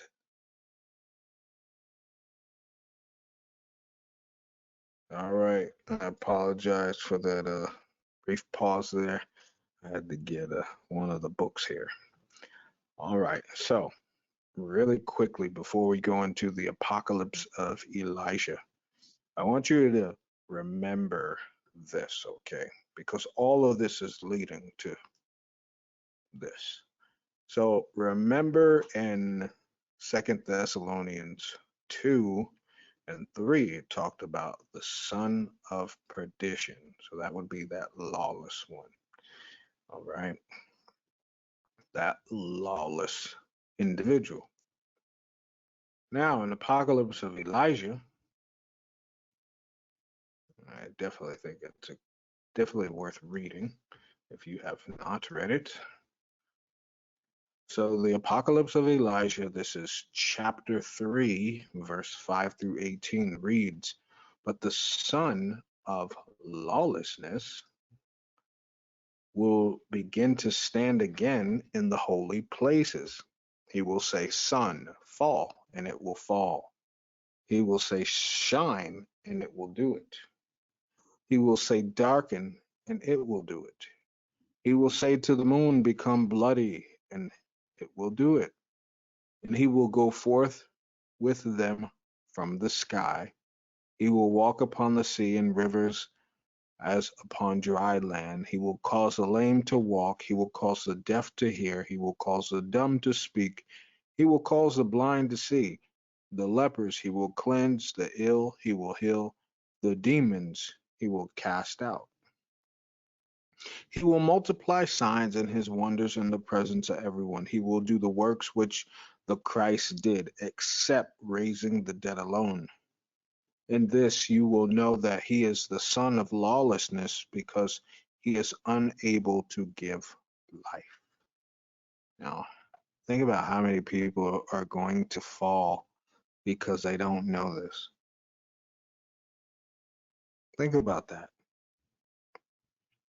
It says, for behold, I will tell you his signs, so that you might know. He is of a skinny-legged young lad, having a tuft of gray hair at the front of his bald head. His eyebrows will reach his ears. There is a leprous, bare spot in the front of his hands. He will transform himself in the presence of those who see him. He will become a young child. He will become old. He will transform himself in every sign, but the signs of his head will not be able to change. Therein you will know that he is the son of lawlessness. Now, I'm sharing that for the sake of understanding the son of lawlessness, which is the son of the main son of perdition, which would people would say the anti-Christ, right? The. Even though there are many, this would be that one to make sure you know, right? Now, chapter 4 of the Apocalypse of Elijah, starting from verse 20. This is something I really want y'all to take heed to. It says the persecution of the saints. It says the son of lawlessness will not prevail over them. He will be angry at the land, and he will seek to sin against the people. He will pursue all of the saints. I'm gonna blast this up here. He will pursue all of the saints.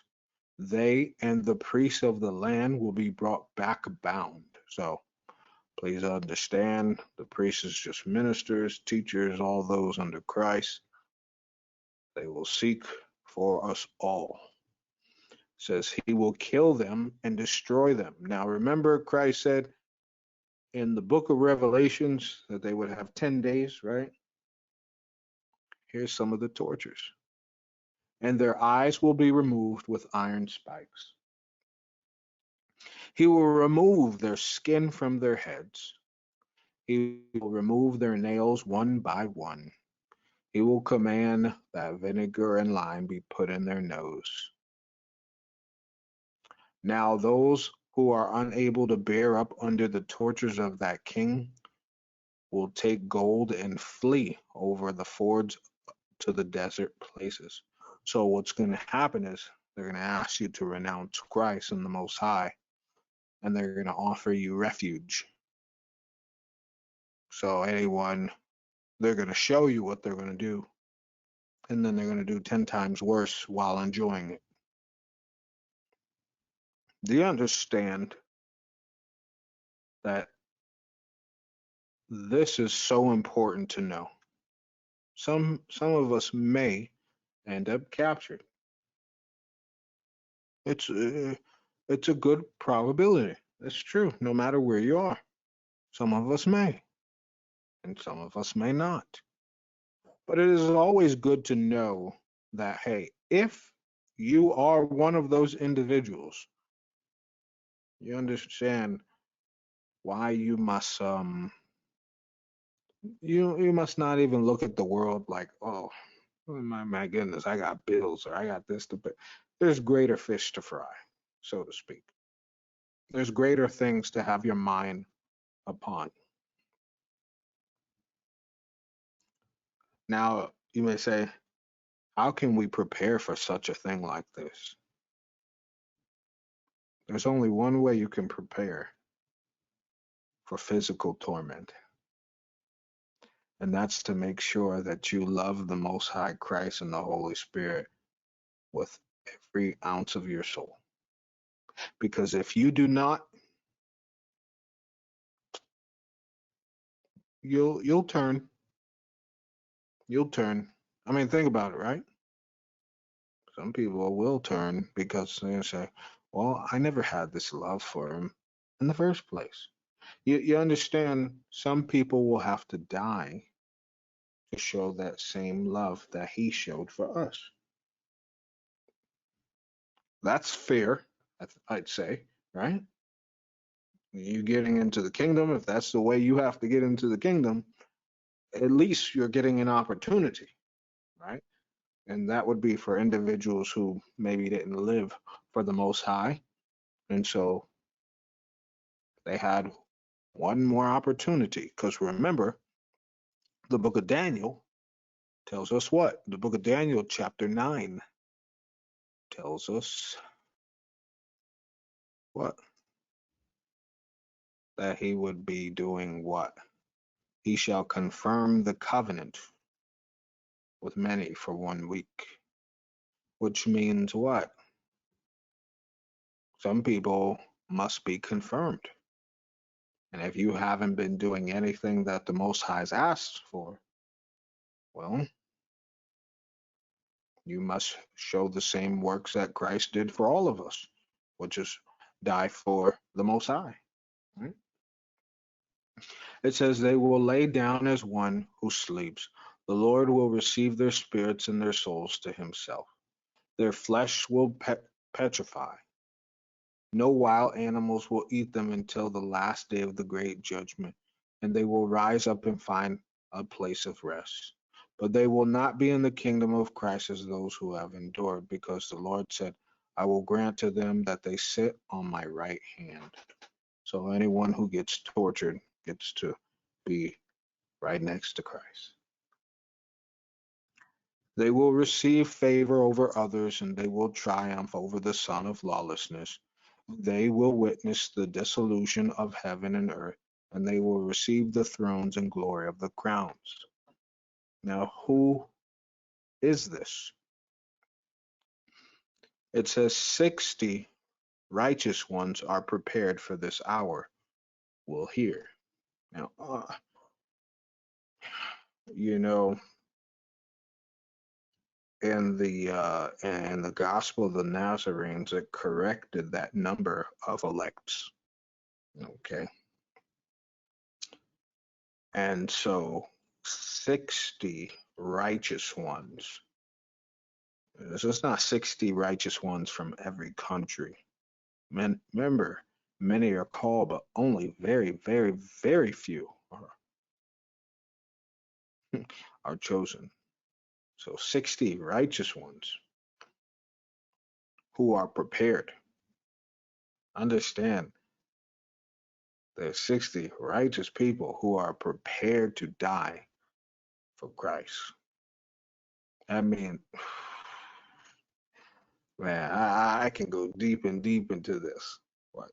It says they will gird on the breastplate of God, and they will run to Jerusalem and fight with the shameless one, saying, all powers which the prophets had done from the beginning you have done, but you were unable to raise the dead because you have no power to give life. Now, let's go, and some of you may say, oh, Jerusalem. Please understand that in the book of Isaiah, almost just about at the very end, where is it? I think it's 50. I think it's in the 60s or 50s. Let me get that.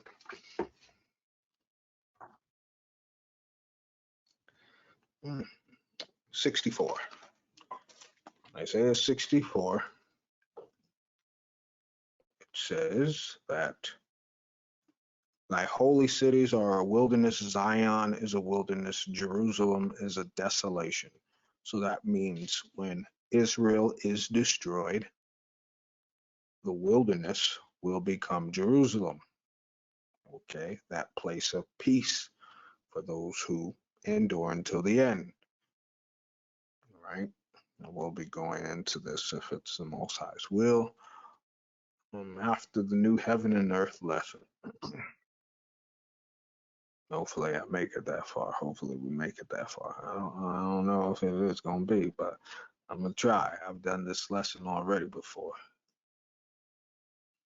But so that's why it says they will go run to Jerusalem. All right. It says there, and we have to know that you are the son of lawlessness. He will hear, and he will be angry and command to kindle altars, and the righteous ones will be bound, and they will be lifted up and burned. So you're talking about public executions. This is what's coming. Public executions. Public executions. Human rights, right? Getting rid of them, right? Getting rid of freedom of choice. Oh, we don't like the Bible. Now shut up before we kill you, right? I mean, all of this is preparing. Question is, are you preparing yourself for the reality? I know I have 2 to 6. I'll read verse 1. On that day, the heart of many will harden, and they will flee from him, saying, This is not the Christ. The Christ does not kill the righteous. He does not pursue men so that he might seek them, but he persuades them with signs and wonders. On that day, Christ will pity those who are his own. That's our Savior. He will be sad for those who follow him. It says, and he will send from heaven his 64,000 angels, each of whom has 6 wings. The sound will move heaven and earth when they give praise and glorify. Now those upon whose forehead the name of Christ is written, and upon whose hand is the seal, both the small and great, will be taken up upon their wings and lifted up before his wrath. Now, this is when the angels come and gather and separate the wheat from the tares. Now, understand, Satan was copying the Most High. That's why it says that they must receive a mark in their head, right? Or in their hand, because once you do that, it's game over. There is no scratching it off, cutting it out. There's nothing, okay? So understand it was a sign to give up your sovereign ability to serve the Most High, because that's going to come with possession.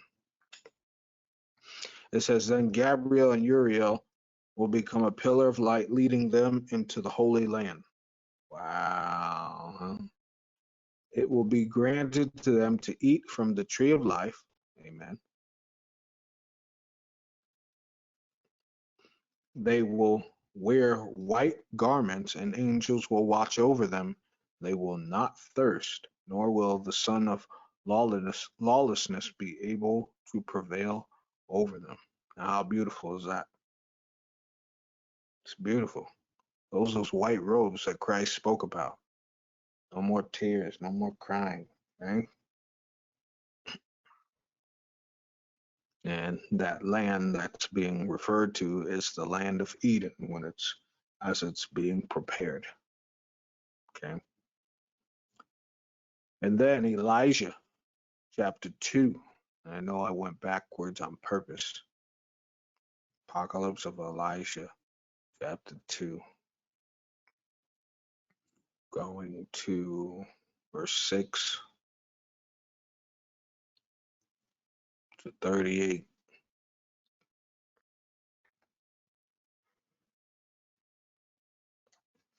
Now, please understand that these are some of these things. They're giving places that were pertinent to the past, but it all is talking about now. Hence, it's saying apocalypse of Elijah, right? And a king who will be called the King of Peace will rise up in the west. He will run upon the sea like a roaring lion. He will kill the king of injustice. He will take vengeance on Egypt with battles and much bloodshed. It will come to pass in those days that he will command a peace and vain gift in Egypt. Remember, Egypt means bondage. He will give peace to those who are holy, saying, the name of God is one. He will give honors to the saints and an exalting to the places of the saints. He will give vain gifts to the house of God. He will wander around in the cities of Egypt with guile, without their knowing. He will take count of the holy places. He will weigh the idols of the heathen. He will take count of their wealth. He will establish priests for them. He will command that the wise men and the great ones of the people be seized. He will what? He will command that the wise men and the great ones of the people be seized. And they will be brought to the metropolis, which is the city, which is by the sea, saying, there is but one language, but when you hear peace and joy exist, I will, and they cut it off. Now I will tell you his sign so that you might know him, for he has two sons, one on his right and one on his left. And the one on his right will receive a demonic face, and he will fight against the name of God. Now 4 kings will descend from that king. In his 30th year he will come up to Memphis, and he will build a temple in Memphis. On that day his own son will rise up against him and kill him. And the whole land will be disturbed. On that day he will issue an order over the whole land, so that the priests of the land and all the saints will be seized. And all the saints will be seized, saying, you were paid doubly every gift and all the good things which my father gave to you. He will shut up in the holy places. He will take their houses. He will take their sons prisoners. He will order, and sacrifices and abominations and bitter evils will be done in the land. He will appear before the sun and the moon. On that day the priests of the land will tear their clothes. Woe to you, O rulers of Egypt, in those days, because your days has passed. The violence being done to the poor will turn against you, and your children will be seized as plunder. In those days the cities of Egypt will groan for the voice of the one who sells, and the one who buys will not be heard. And the markets of the cities of Egypt will become dusty. Those who are in Egypt will weep together. They will desire death, but death will flee and leave them. Sound like Revelations, right? It is. In those days they will run up to the rocks and leap off, saying, fall upon us, and still they will not die. A double affliction will multiply upon the whole land. Now think about this. Something must be a part of these people where they're not able to die. What is in them? You already know. In those days the king will command, and all the nursing women will be seized. That's right. All the nursing women will be seized and brought to him bound. They will suckle serpents. So they're going to do creations of Nephilim. They're going to use women and kidnap women to create Nephilim. If you read the books of remembrance, you already know. And I've already shared this as well. And their blood will be drawn from their breasts, and it will be applied as poison to the arrows. On the account of the distresses of the cities, he will command again, and all the young lads, meaning the young boys from 12 years and under, will be seized and presented in order to teach them to shoot arrows. So they will take child soldiers. The midwife who is upon the earth will grieve.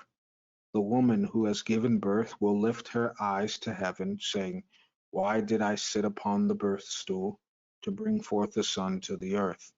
A barren woman and a virgin will rejoice, saying, it is our time to rejoice, because we have no children upon the earth, but our children are in heaven. That means there's nothing that can be done for some children, but they will go to the kingdom. It also says this in 2nd Ezra, and it tells the mothers to be of strong nature, because just like Baruch said, it's a merciless time, and it doesn't care about the elderly, it doesn't care about children or the unborn child. All right. Now, 2nd Ezra 14.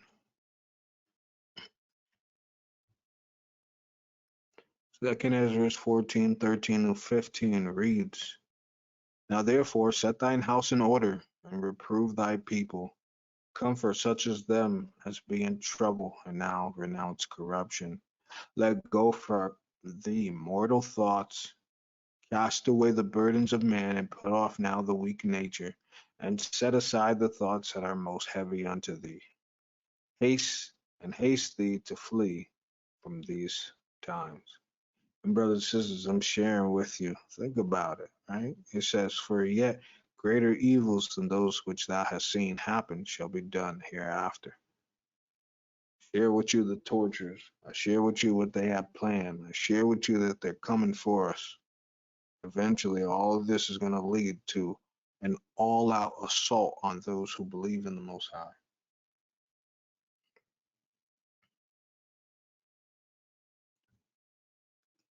2 Ezra 16:35-45 reads,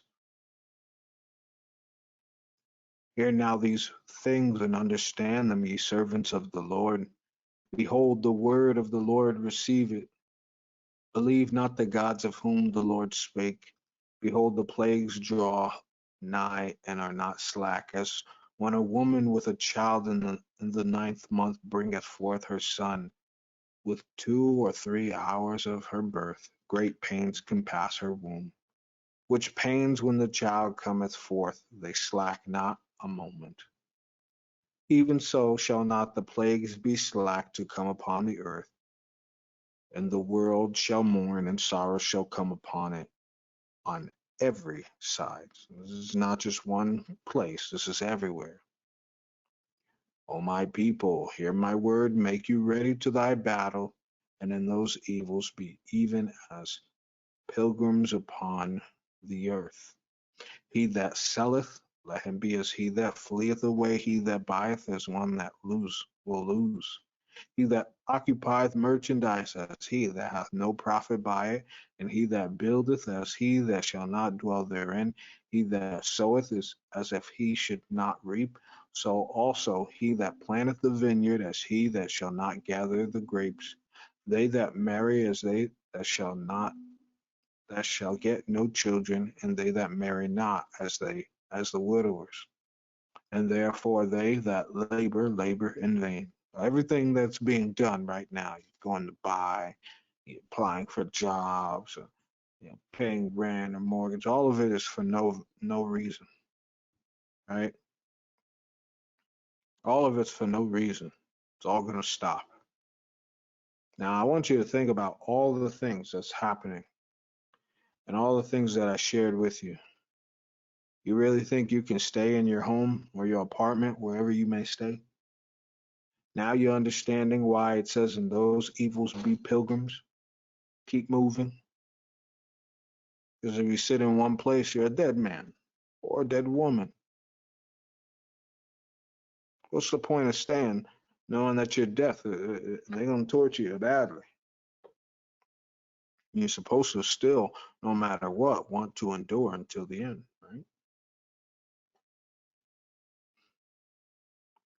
2 Ezra 15:14-19 reads, woe to the world and them that dwell therein, for the sword and their destruction draweth nigh,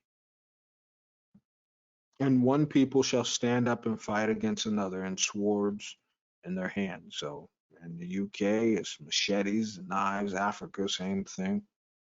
And Middle East, it's the same thing. Very few people have guns. Over in the western side of the world, they have guns, and machetes, and knives and stuff. So it's just going to be all out purge. For there shall be sedition among men, invading one another, and they shall not regard their kings nor princes. In the course of their actions shall stand in their power. Now, are you seeing this with Africa? They're not regarding their leaders. The military is overthrowing their prime ministers and presidents, right? This is what it's referring to. A man shall desire to go into a city and shall not be able. Now, what are the odds of that? Think about that. What are the odds of that? Lockdowns, 15-minute cities, going door to door. There's so many aspects that would hold people in the city. But yet, the Most High told us to be pilgrims. So that meant that they were going to create a global structure that had us stay in place until they kill us. And this is why the Most High said you must move around. They want to make people's death easy. How do we know this, right? In 2nd Ezra 16, at the very end, it says they would come and cast everyone out of their houses. See that? For they shall lay waste and take away their goods and cast them out of their houses. These are for the people who maybe didn't listen, or they listened too late and they didn't flee. All in all, everyone will be tried. And the Most High said, you'll know whose is chosen by those who survive.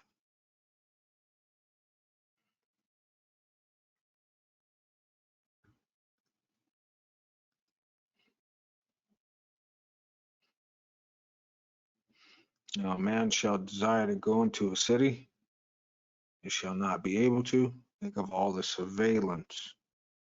Think of every single thing, the social credit score, every single thing. It says, for because of their pride, the city shall be troubled, and the houses shall be destroyed, and men shall be afraid. And a man shall have no pity upon his neighbor, but shall destroy their houses with the sword, any kind of weapons they can get, spoil their goods because of the lack of bread and for great tribulation. So think about this, right? If you live in a city, how would you have a lack of bread? Is it because of money? Yes. And it's also because of supply and demand. No money means you can't get the demand, right? Which means what? Everyone they will create, everyone having to fight. They will create it. And unfortunately, most people will not think about sharing. They will be selfish. The world has been raised in a selfish manner. Get the bag. Gimme, gimme, gimme. I got to work hard. You don't understand my pain. And yet, all your neighbors are going through the same thing you're going through.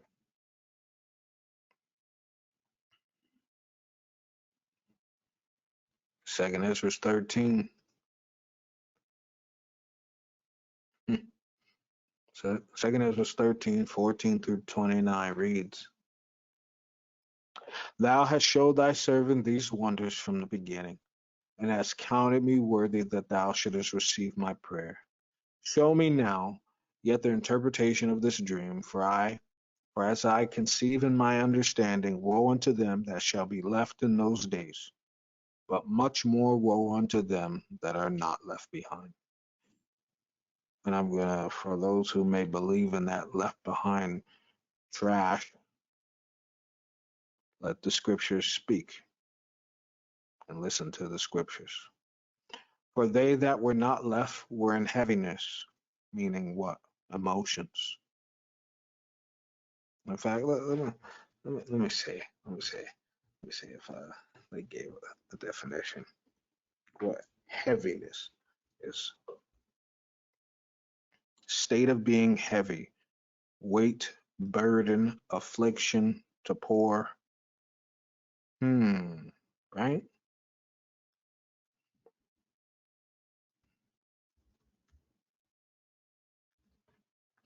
Come on now.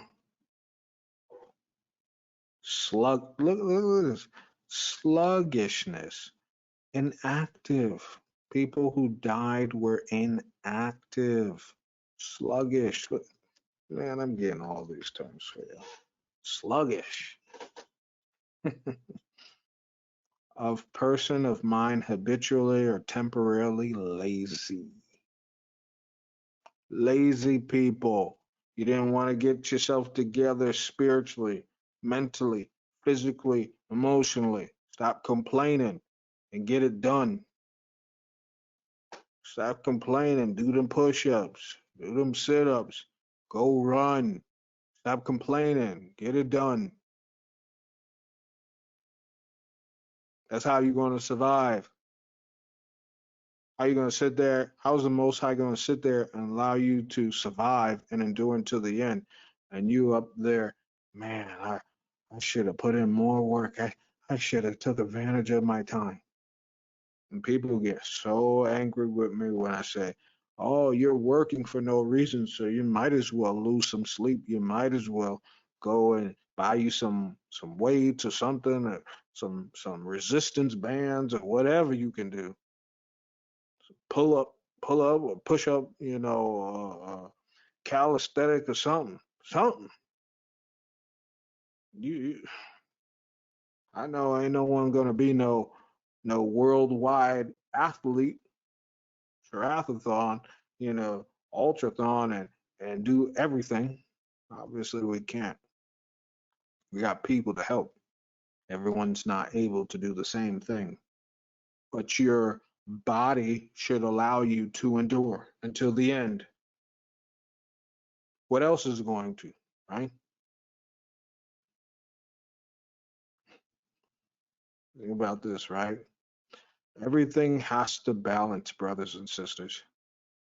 Everything has to balance. I'm not saying, that you need to be the fittest or the strongest person, but everything has to balance. Think of it this way, right?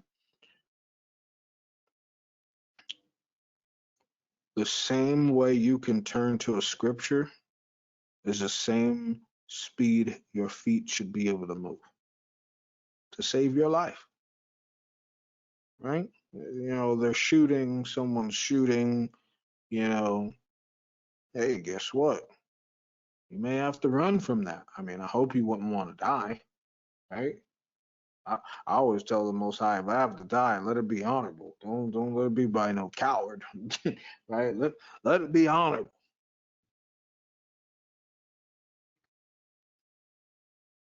But you have to run, save people, go back, help people, females.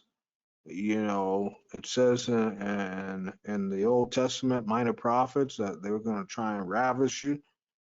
Hey, if you don't have a man to help you, guess what? You have to be able to hold a man's body weight. You got to work on those bench presses. You got to work on those push-ups. You got to be able to endure, man. It's not always about legs and all that. You got to be able to defend yourself. Get those shoulders. Get those arms. All right. Hey, someone coming in or trying to bang on your door. Maybe you want your kids to run out in the back. You got to be able to hold your back against the door. That's leg strength and back strength. Yeah, come on. 'Cause then you're going to end up regretting and saying, oh, Most High, why didn't you help me? Most High said in the scriptures, I want you to do what you got to do. I will help you, but I still want you to take care of that temple so you can do what I want you to do, right? Think about this, right? What if us leaders was all out of shape and not able to do things and help people? What kind of leaders would we be, right? If my congregants were faster than myself, and then I'm up there, I'm in the back huffing and puffing. Oh wait on, no, you gotta be leading from the front. It's not acceptable. So hey, those who were not left behind were in heaviness. That's the Most High Scriptures, His words, not mine.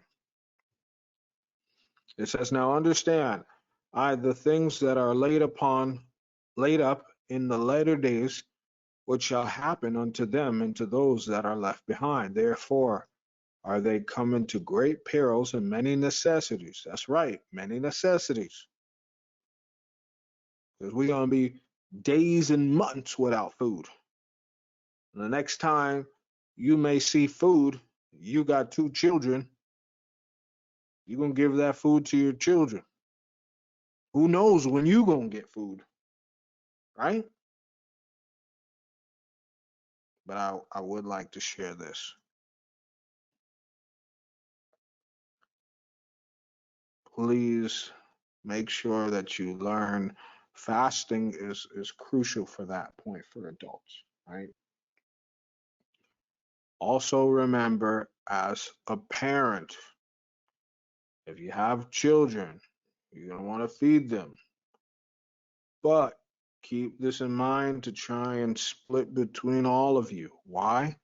Because if you don't have energy and you die, it's your children left alone. And that's even worse. Well, what's worse than children dying is you dying and the world hunting them. That's the most unimaginable thing. That's the most unimaginable thing. Because then all the knowledge that you have doesn't transfer into their mind, right? And then they can be easily deceived. And then this is a sick world, right? So make sure as an adult you also preparing yourself, right? It says many necessities like as these dreams. Yet it is easier for him that is in danger to come into these things than to pass away as a cloud out of the world and not to see the things that happen in the last days. Now understand that. It will become more common for us to fall into danger than for clouds to come and go. That's the evil, brothers and sisters, that awaits us. That's the evil that awaits us.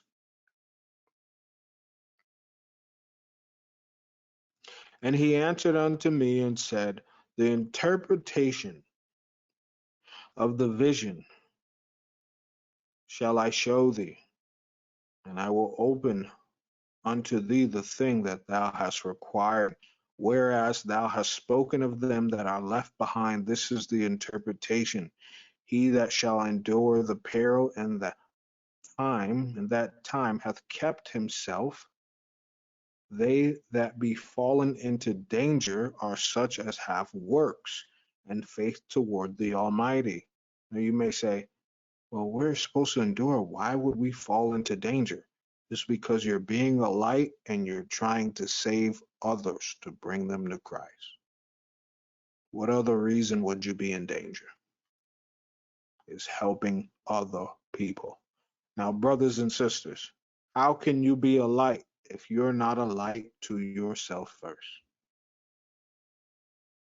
You can't go and expect to help other brothers and sisters if you can't help yourself. I'm telling you, we are at the dead end. We're there.